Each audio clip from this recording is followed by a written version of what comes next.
Hello everyone, welcome to SP Economic Wisdom. I hope आप सभी बहुत अच्छे होंगे। आज हम एमए क्लास का जेंडर इकोनॉमिक्स का पहला टॉपिक करने वाले हैं, वुमेन स्टडीज। आपके दिमाग में मैंने ये पीपीटी बनाया है। आई होप आप सभी को बहुत पसंद आएगा। तो आज के टॉपिक में हम डिस्कस करेंगे व्हाट इज जेंडर, जेंडर क्या होता है, difference between sex and gender या gender and sex, what is women studies, okay, and importance of women studies, and last is your objective of women studies. Okay, let's start today class. First is your what is gender, gender क्या होता है।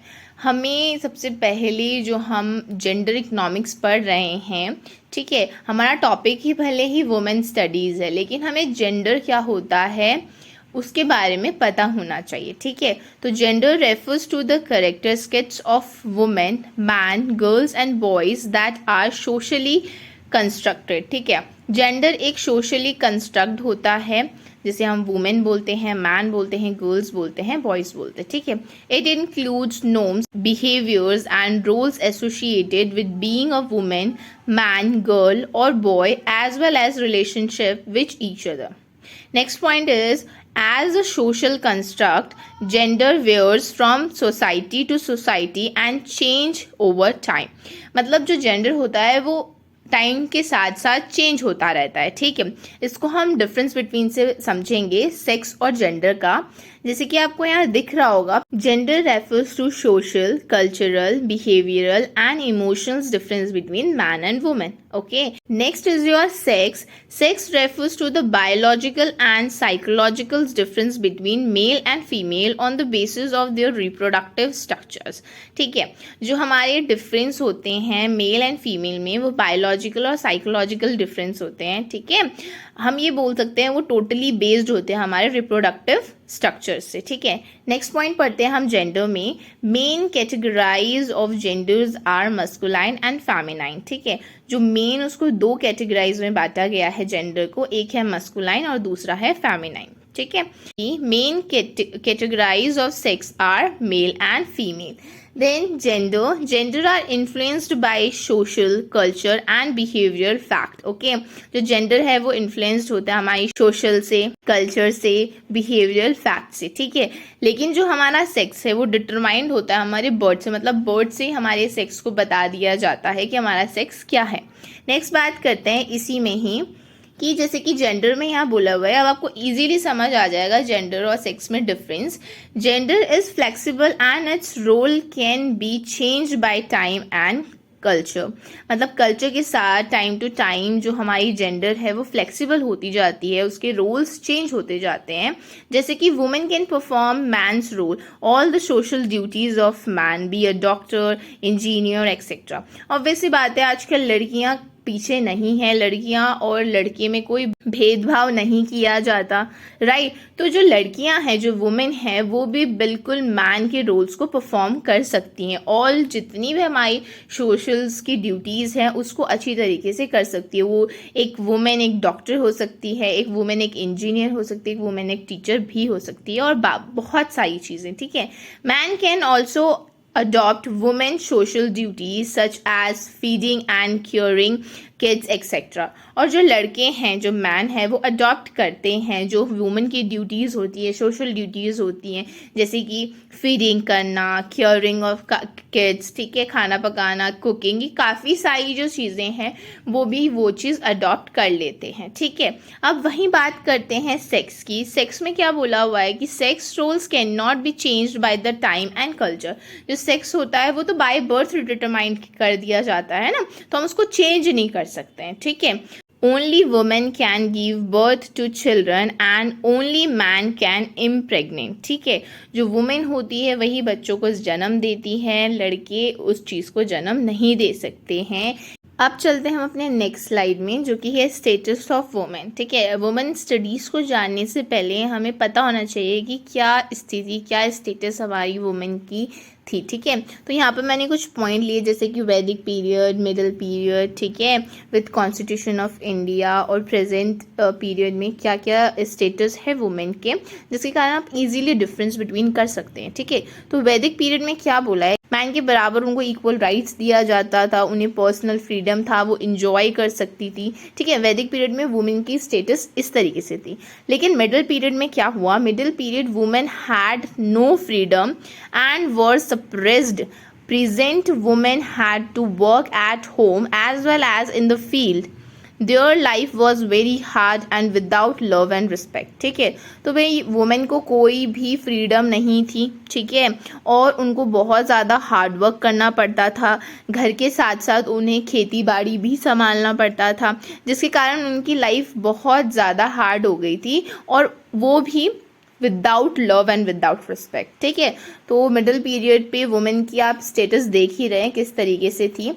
अब बात करते हैं next हमारा evaluations of Indian constitution. Man और women को एक इक्वल पोजीशन पे रखा गया, एक इंडिविजुअल फ्रीडम उन्हें दी गई, उन्हें फंडामेंटल राइट्स दिया गया, जिसके अंदर इंक्लूड्स होता था आपको कि आप हर चीज़ में पार्टिसिपेट कर सकते हो, चाहे वो सोशली हो, कल्चर से रिलेटेड हो, रिलीजन से रिलेटेड हो, एजुकेशन से रिलेटेड हो, इकोनॉमिक्स, पॉलिटिकल, जितनी भी एक्टिविटी हमारे यहाँ होती है, मैन एंड वुमेन दोनों बराबर से पार्टिसिपेट कर सकते हैं। ठीक है, तो अब बात करते हैं हम अपने वुमेन ऑफ टुडे की। Women of today handles their duties and chores at home, manage a career outside their home, nurture their children and balance their family lives and their professions. तो आज की जो महिलाएं हैं वो क्या करती, घर के काम काज के साथ साथ वो बाहर के कामों को भी देखती है, अपने करियर को भी देखती है, अपने बच्चों की देखभाल भी करती है और बैलेंस करती है अपनी प्रोफेशनल लाइफ को और पर्सनल लाइफ को। ठीक है,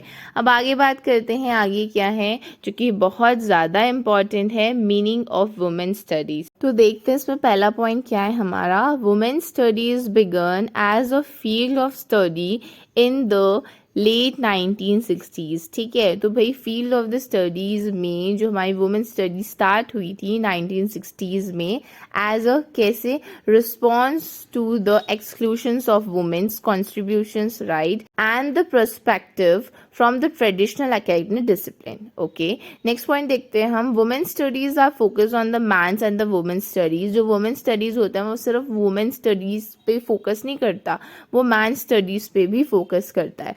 women studies is an interdisciplinary study और field that focused on the rules, experience and achievements of women's in society. Right, ये वुमेन स्टडीज़ एक इंटरडिसिप्लिनरी स्टडी है। ठीक है, जिसमें फोकस किया जाता है वुमेन्स के रोल्स में, उसके एक्सपीरियंस में, वुमेन के अचीवमेंट्स में। राइट, अब देखते हैं next, the first courses is women studies were taught at Cornell University and San Diego State University in 1969। 1969 में सैन डिएगो स्टेट यूनिवर्सिटी ने और कॉर्नेल यूनिवर्सिटी ने सबसे पहले वुमेन स्टडीज़ की कोर्स को स्टार्ट किया था, पढ़ाया था। ठीक है, नेक्स्ट बात करते हैं हम, it is a multi disciplinary studies. तो मल्टी डिसिप्लिनरी स्टडीज़ क्या होता है कि मतलब इन्वॉल्व होना सेवरल सब्जेक्ट्स में। तो it is a multi disciplinary study of the social status and the social contributions of women, right, and the relationship between the power and gender. जो relationship between हो रहा है पावर और gender के बीच, उसको हम जेंडर स्टडीज़ भी कहते हैं। Women studies which is known age gender studies और फेमिनिस्ट स्टडीज़, जिसको हम वुमेन स्टडी को जेंडर स्टडीज़ भी कहते हैं, वो हमारा फेमिनिस्ट स्टडीज़ भी कहलाता है। ठीक है, अब आगे बात करते हैं, आई होप आपको वुमेन स्टडीज़ समझ में आया होगा।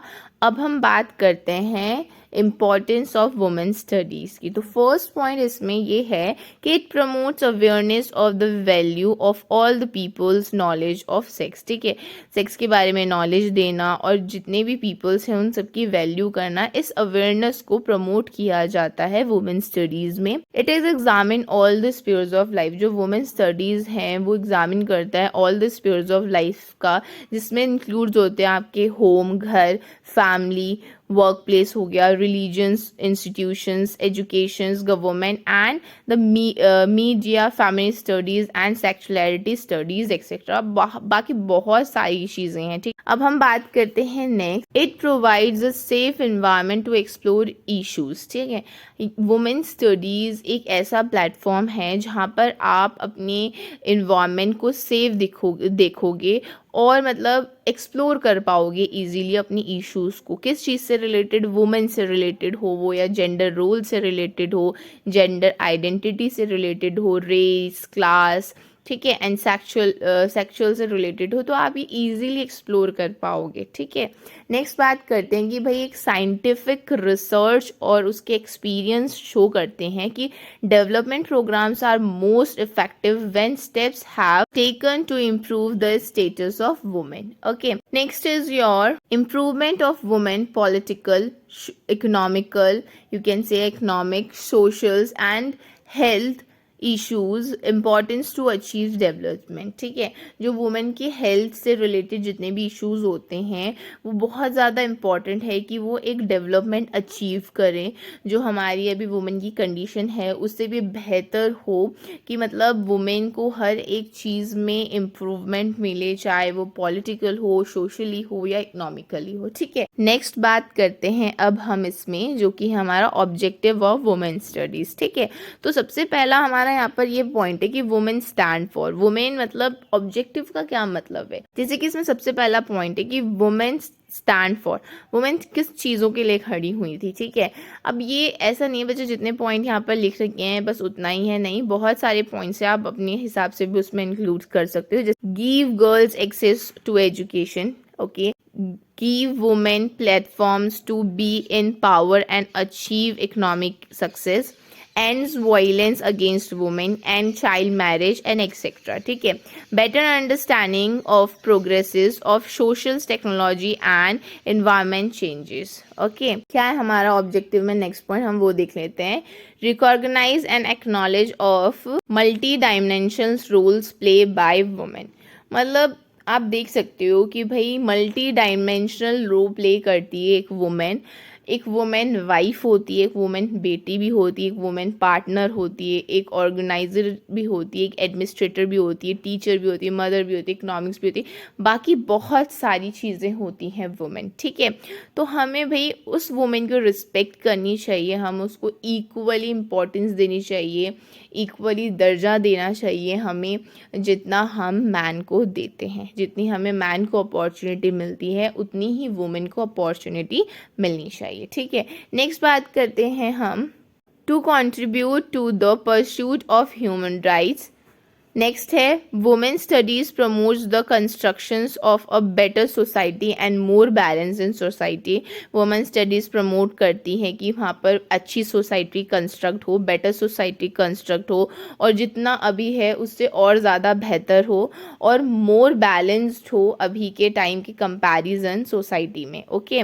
नेक्स्ट बात करते हैं हम अपने ऑब्जेक्टिव में ही। नेक्स्ट पॉइंट है हमारा कि women empowerment are there equality for participation in all the social activities of society, ठीक है। जितनी भी सोशल एक्टिविटीज़ होती हैं सोसाइटी में उसमें इक्वल पार्टिसिपेशंस का हमारा वुमेन एम्पावरमेंट काम करती है।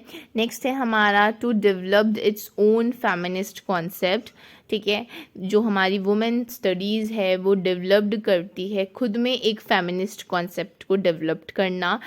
उसमें एक फेमिनिज्म क्या होता है ये मैं आपको बता देती हूँ। Feminism in India is set of movement aimed at the defining, establishing and the equal political, economics and social rights and opportunity for women in India. Equal opportunity मिलनी चाहिए वुमेन और मैन को, ठीक है, चाहे वो आपका पॉलिटिकल हो या सोशली हो या इकोनॉमिकली हो, ठीक है। इस बात को हमें ध्यान में रखना चाहिए। तो गवर्नमेंट ने काफ़ी सारे इम्प्लीमेंट्स किए हैं, स्कीम्स निकाले हैं वुमेन एम्पावरमेंट के, जैसे कि वुमेन हेल्पलाइन, ठीक है। दूसरा हमारा save the girl child, next महिला शक्ति केंद्र, वर्किंग वुमेन इन हॉस्टल, ठीक है, वो हॉस्टल में भी वर्क कर सकती है। One stop centred from women, Beti Bachao Beti Padhao और चाइल्ड मैरिज को स्टॉप किया गया है, ठीक है। और बहुत सारी चीज़ें हैं, बहुत सारे स्कीम्स हैं जो गवर्नमेंट ने इम्प्लीज किए हैं। आप उसको भी लिख सकते हैं ऑब्जेक्टिव्स में, आप उसके चेंजेस भी डाल सकते हैं, ठीक है। Thank you so much for watching it till the end. I hope आपको समझ में आया होगा। फिर भी आपको कोई क्वायरीज वगैरह है तो आप कमेंट बॉक्स पर मुझसे पूछ सकते हैं। And please support SP Economic wisdom. अगर आप मेरे चैनल पे नए हैं तो आप मेरे चैनल को सब्सक्राइब कर लीजिए। हम इस जर्नी को कंटिन्यू रखेंगे और बहुत अच्छी तरीके से अपनी जेंडर इकोनॉमिक्स की पढ़ाई करेंगे। Thank you so much.